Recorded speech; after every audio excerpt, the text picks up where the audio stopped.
want to show you guys what today looks like as far as planetary alignment. Oh, and look at that. No wonder.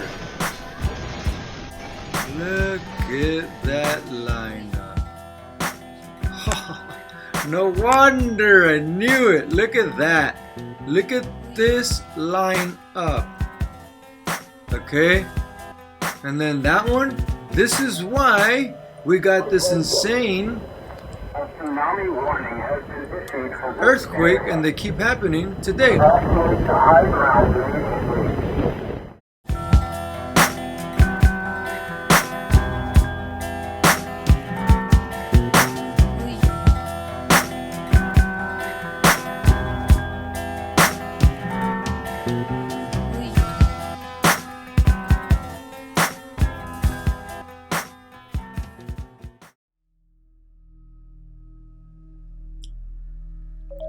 Right, my beautiful benevolent warrior brothers and heroines, sisters of love and light.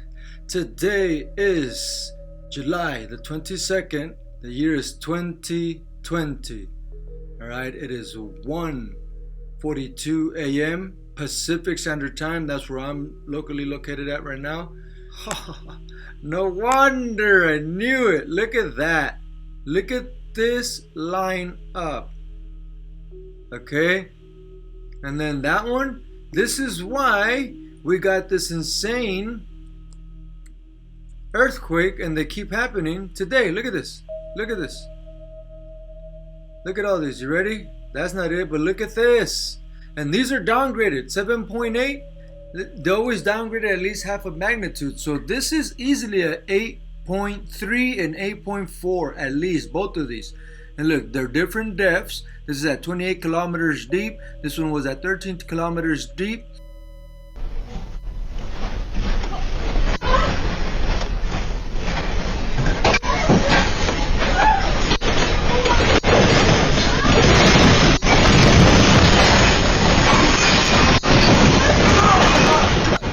The earthquake just coming in a few miles off the coast, and a tsunami warning has been issued. So let's go over to the U.S. Tsunami Warning Center, and you'll see they've got the little red exclamation mark going up here.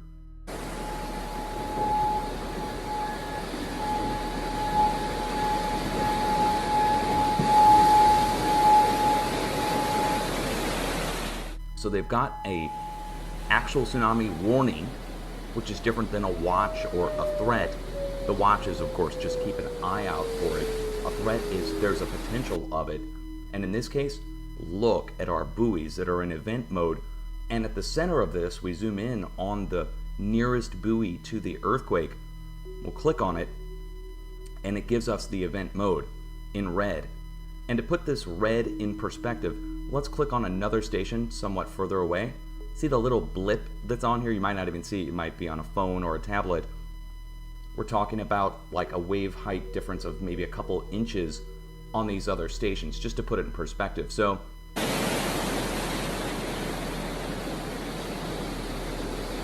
tsunami warning has been issued for this area. Evacuate to high ground immediately. Turn to your local radio station for details.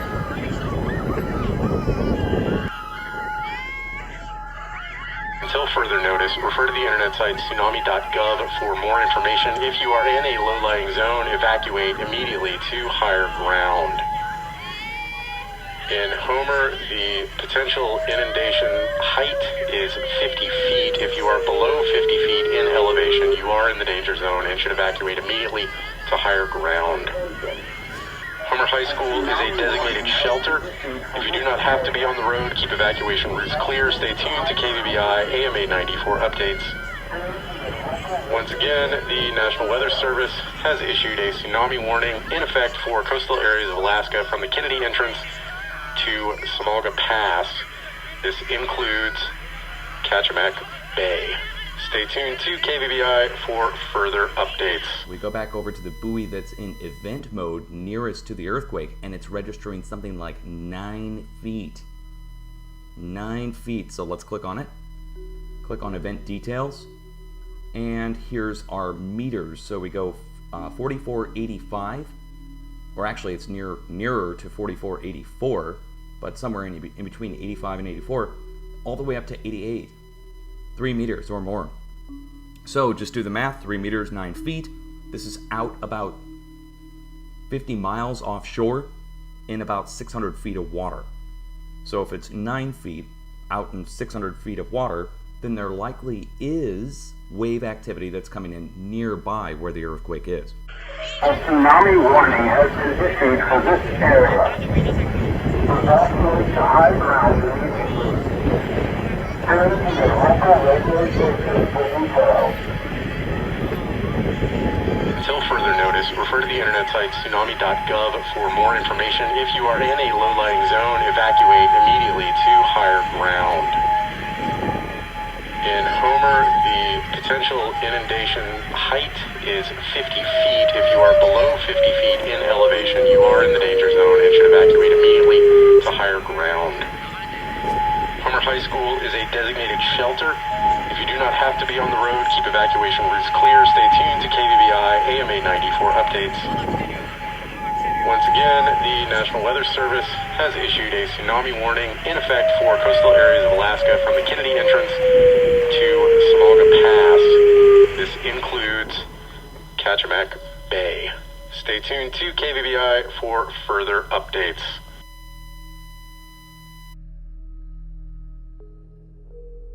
Even let's go look at the stations and just see how they're coming to their determination.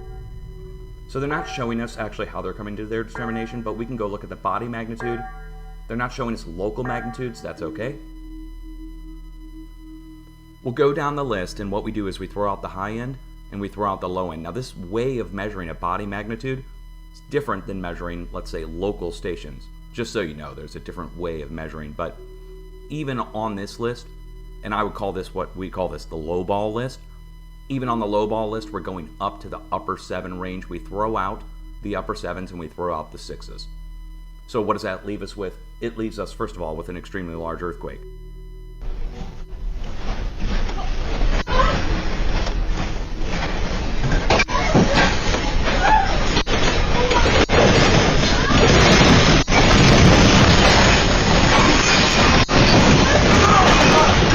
Secondly, I'm not seeing any stations going up into the 8 range. So that means likely the magnitude, the way they've measured it, is pretty correct, I would say. Which is pretty rare, but on a large earthquake, we can expect them to be pretty diligent. It's a big deal, guys. This is a really big deal. By the way, all the buoys that are in event mode here going from Japan off to the coast of the United States. Why does that matter? Why does the coast of Japan here and the coast of the United States off the coast of San Francisco? And this is quite literally off the coast of Northwest Cal. Here's San Francisco. Here's Eureka.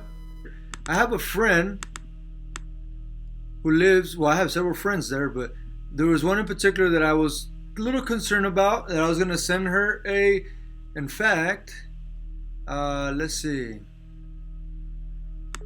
I can show you the screenshots. Alright, so there's one screenshot, and there's two, as you can see it. She lives in Santa Cruz, and I'm like, whoa, that's only 30 miles away from her. And there's several of them that are happening right here in this area. And then I was like, whoa, look at this one. Whoa, look at that one. It's spaced out evenly, equally, and they're all around the same exact magnitude. And I said, whoa, this was around 11 p.m., as you can see, 11:20 p.m. right there. So I got a little concerned for her, and I was going to send her a warning. And see, as you can see, this is the one that was to the southeast of this area. So this area is this area, and there's several of them. So I said, okay, you know what? She's probably going to get an earthquake sometime soon in her area. But then I thought, you know what? I'm not even going to bother her. I'm not going to worry her, because it's about the time where maybe most people go to bed or so, 11 p.m. or so. So I was like, you know what? I'll just hold off. Even if there is a 4.5 or 5 magnitude earthquake, like I thought there would be, not anytime soon, but sometime within the next 2 or 3 days from now, I said, you know what? Even if she feels that in these areas, it's not that crazy.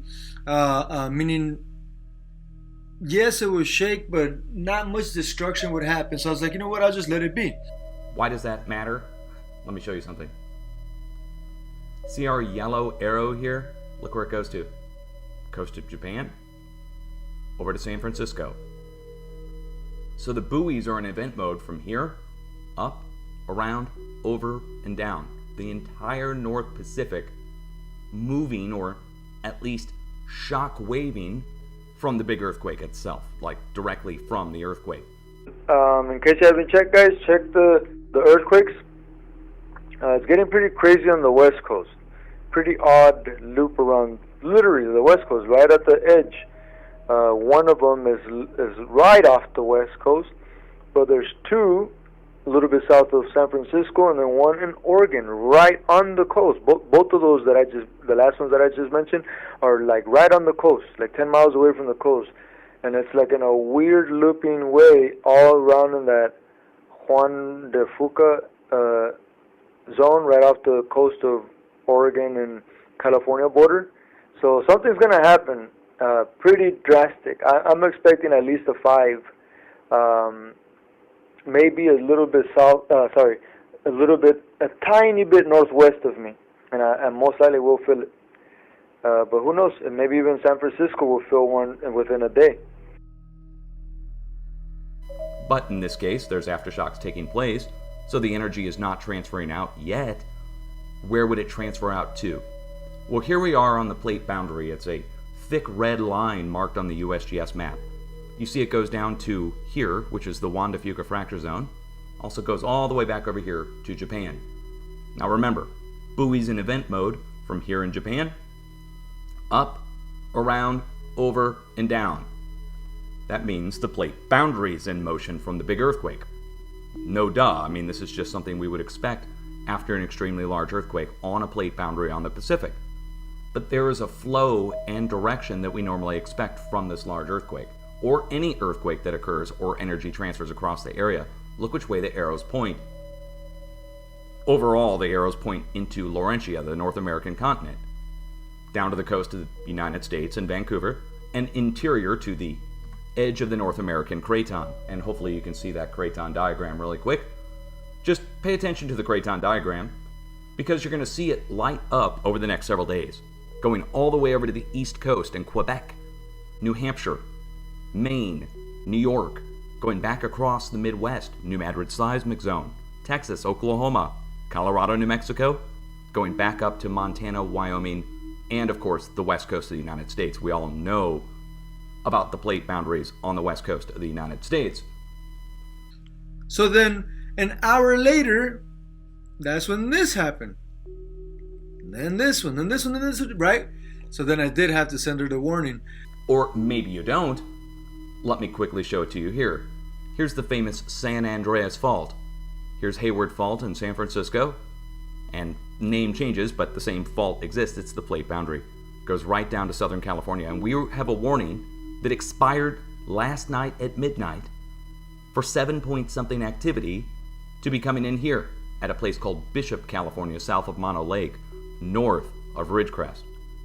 I'm going to extend that warning for the next several days in light of this new mega quake striking up here on the north side of the plate boundary on the last day of the warning. So on the last day of the warning, a large earthquake strikes within what I would call the vicinity of the Northeast Pacific. I mean, if I'm looking for a 7.5 to strike here and a 7.5 strikes here on the same day, that is the earthquake we're looking for to come in, but it's not reached all the way to California yet. This is traced back to over here, where we had a very big, deep earthquake last week, a deep 6.6, which struck right here, which then led to the 7.0 activity over here, and subsequent 6.5 earthquake here, and now 7-point-something activity here. Don't forget, China was hit. If you aren't paying attention, let me just show you on Earthquake 3D. That all of the other locations that we were looking for to spread out, look, we issued our warning right here at China at the bend of the plate. We got 4.9, 4.9, 4.5, 4.9, and a separate 4.9 up to the north on the arrow to the north. I just have to check that off the list. But we go back to the start of the week. We're dealing with multiple 7.0s this week so far on both sides of the plate, and here's our new deep earthquake which just struck today. A new deep earthquake struck on our letter D today. deep 6. This is down at 602 kilometers deep, which means we're going to see another round of large earthquake activity spread out from the West Pacific, following from where these arrows are, where the deep earthquake is, raised high off the globe here, and spreading out and away, again, around the planet. But that's getting us into this coming week. This is going to go into the United States. The good news is, it's going to take a step down. So if it's at 7.8 here, it has to go up and around the bend, come down into the Juan de Fuca, and I was talking about this no more than 5 or 6 hours ago to my viewers in the chat room about the slow slip that takes place up here in Washington, Oregon, Northern California, Vancouver. So anyhow, look at how packed this area is. This is not going to slow down, okay? For the next day and a half, at least, is going to be pretty intense in this area, okay? And then for the week after, it's going to be a lot of earthquakes in that same area, but they're going to be around this, the highest, 3.7 magnitude. It's not going to stay with these huge earthquakes, no. But check this out. What is close to it? The Cascadia. This has slept before, meaning fell off the coast into underwater, and guess what? When an immense amount of, what is this, 500 miles of this distance, nearly that distance has fallen before, nearly all at once. Guess what that caused? A worldwide tsunami. That's forecasted by many of us that it's going to happen soon, within the next 4 years at the most likely sooner. Slow slipping is something that happens when the plate starts to move, but there's not actual earthquake activity. There's vibrating as the plate shifts. So for instance, yesterday, there were 135 different small little tremors signified by these red dots. Now these tremors, that here, and here at Southwest Oregon, Northwest California, correspond to points out in the ocean, where the Juan de Fuca fracture zone is. Like a giant arrow pointing into the top point here, but really the whole south arm of the Juan de Fuca out in the ocean is charging and pushing in on land. This is yesterday. Now that we have a new big push coming in from the northwest, up in Alaska, up here, it means most likely we're going to see the slow slip start to really pick up, a fast slow slip, if you will, on land. That means across Washington, Oregon, Northern California, lots of vibrating as the plate shifts. The slow slip seems to be interfering with quote-unquote normal earthquake forecasting, that this seems to be delaying or in some cases transferring the energy down into California over to Idaho. Let me take you all back about 2 months, maybe 3 months. We issued a warning for a 6.5 earthquake to strike here in Vancouver. On the second to last day of the warning, I issued a 7-day warning, so I guess that's day 5. Day 5, a 6.5 earthquake struck here at the Chalice National Reserve. So I warned here, and it hit here. Now why is the question? Well, the same reason I'm going to issue a warning now for the same area.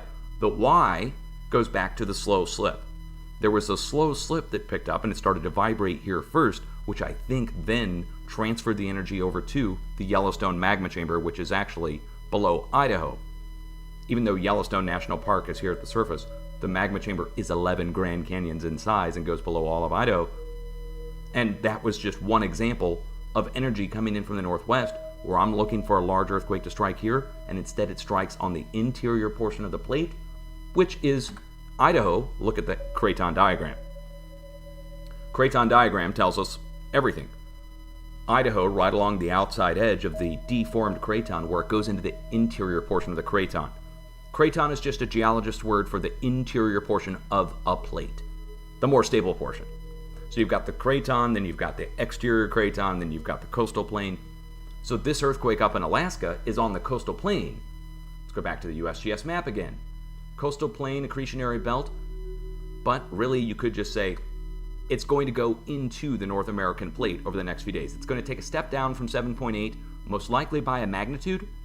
So that would mean incoming 6.5 somewhere in that mid-6th level, most likely due, coming into the Pacific Northwest.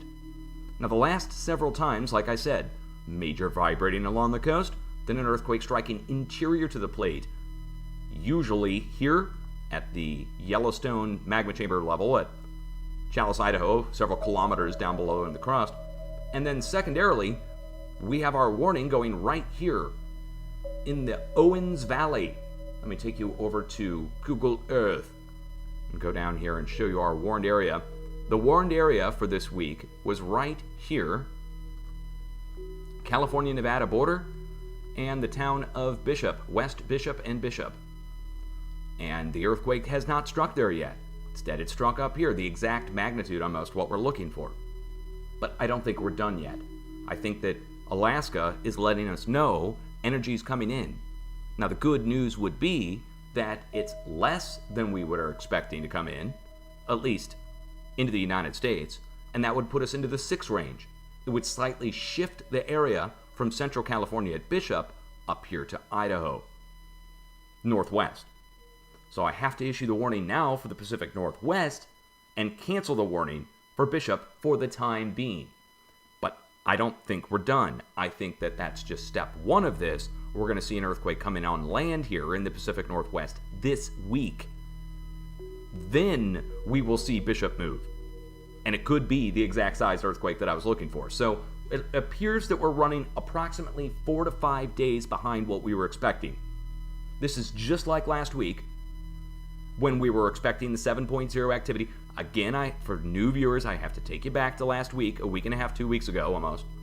Here, a deep 6.6 struck. I issued a 10-day warning for a 7 to strike next to this deep 6. And on day 10,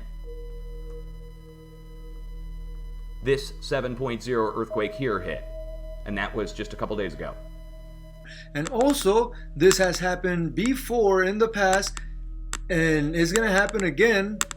The Helena Slum, or should I say Helena Slump, that's in this area, is also, this area is also fracturing. It's going to slide off. Any new ones? No? Okay, it's going to slide off. What happens when a huge landmass, and I mean it's like a 13,000 foot drop from the edge of Kilauea all the way down to the bottom of the ocean, is a 13,000 foot almost sheer drop down. It's a pretty strange occurrence there and also here. So when that happened, there was a worldwide tsunami. When this one happened many thousands of years ago, also it was a worldwide tsunami. Now, where is this pointing at? Towards the west coast. And even though this was sliding, most pressure were transferred this way, causing the tsunami to go that way. Believe it or not, here might reach a wave of 40 feet maybe. But by the time it gets here, it will only be about maybe 6 feet, maybe a little bit higher. But even if it's 3 feet, it's a lot of water coming, and it's not going to slow down. Like if you notice, look up Indonesian Tsunami of 2017 or so. It wasn't that high, but it stayed for quite a while in the cities. And not only that, but that only, 8 foot that it reached, 8 foot high or so, or sometimes it was a little bit lower, like 5 feet high into the land. It still destroyed many things. Okay, it's a lot of sheer power, a lot of weight, a lot of force coming down. So not only that, when this one went many thousands of years ago, there was still tsunamis that reached this area. Okay, because it's just the way water transfers, pressure transfers, energy transfers, just like a sound wave. Okay, it will still reverberate, coming down. It will come this way, but then they crash with each other and they keep pushing each other this way. So if sound comes from this way and this was a wall, the sound will come and then bounce off.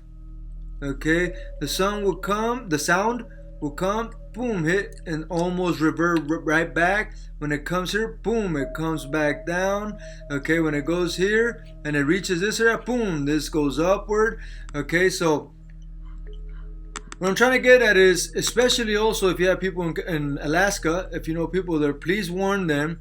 that they're, to be ready for anything. Maybe up here, maybe not, but in the edges, most definitely because of tsunamis, but also that energy transferring. Okay, so please be careful. There will be not bigger, but more earthquakes, and this area needs to be very careful.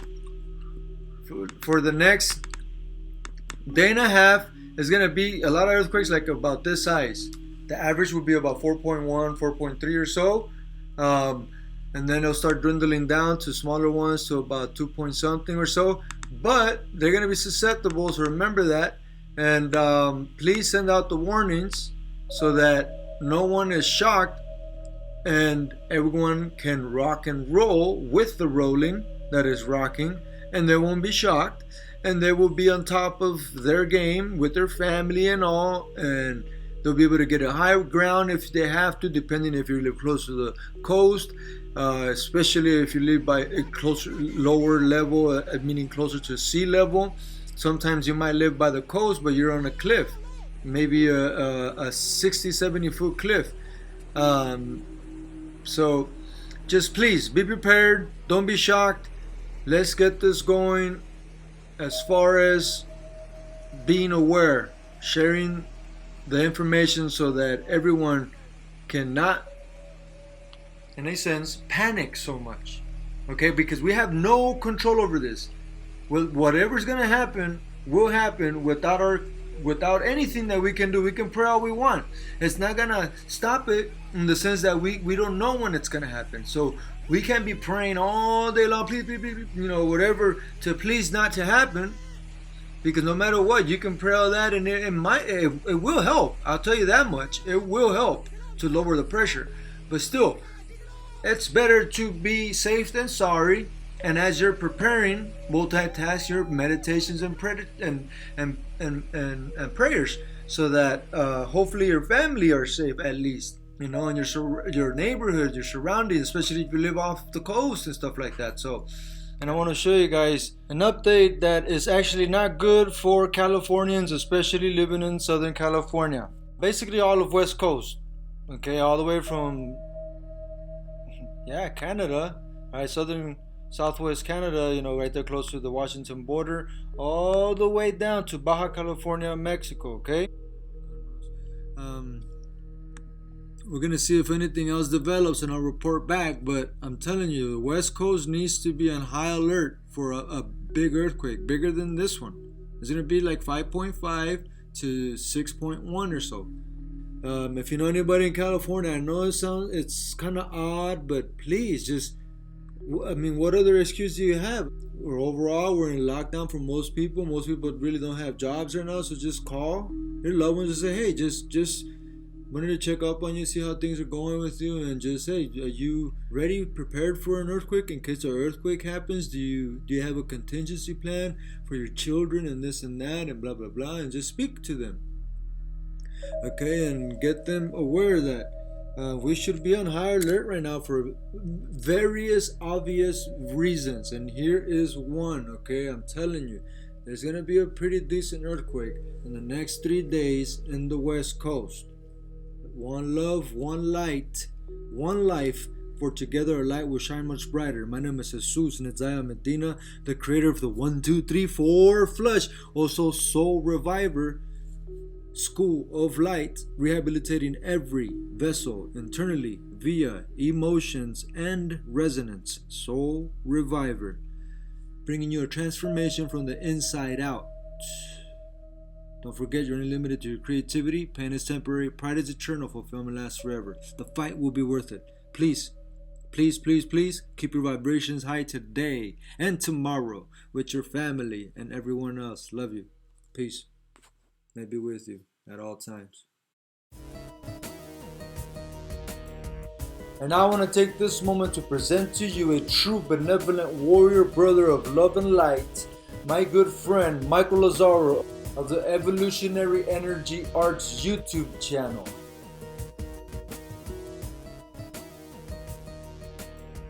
Go visit his page, alright, at the Evolutionary Energy Arts YouTube channel. Okay, and finally we're gonna close off with some planetary alignments. Okay, we're gonna show you what the planets are looking like for the next few days. And here we go. What I want to show you guys is the alignments that we're currently facing. We just had the full moon, right? With the solar eclipse. With the lunar eclipse. And what is this? Moon, Earth, and what else? And Venus. This alignment here is going to cause a lot of magnetism. And that's another reason why we're going to see a pretty big earthquake on the west coast. Okay, and as you can see, as we go forward slowly, 27th June is going to be pretty interesting stuff that might be happening because of this alignment here, this magnetism happening here. And then 26 October, that's going to be an interesting one as well. Mars, Earth, Mercury, partial moon.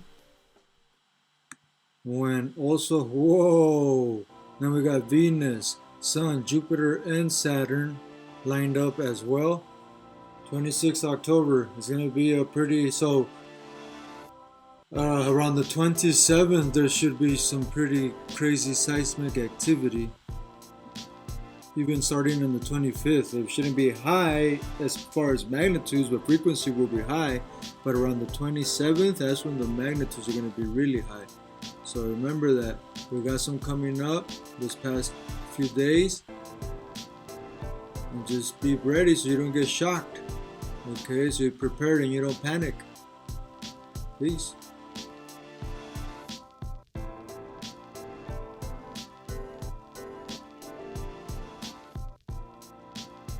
Okay, my beautiful benevolent warrior brothers and heroine sisters of love and light, have a great weekend. Play it safe. No steps back unless you're taking a dance with one of your loved ones. Alright? So only step forward, forward progress. Alright? You're unlimited to your creativity. Pain is temporary, pride is eternal, fulfillment lasts forever. The fight will be worth it, whether it's mental, physical, spiritual, or emotional. The universe will reciprocate very dearly. One love, one light, one faith, and the one life, on the one source. For together our light will shine much brighter. Peace.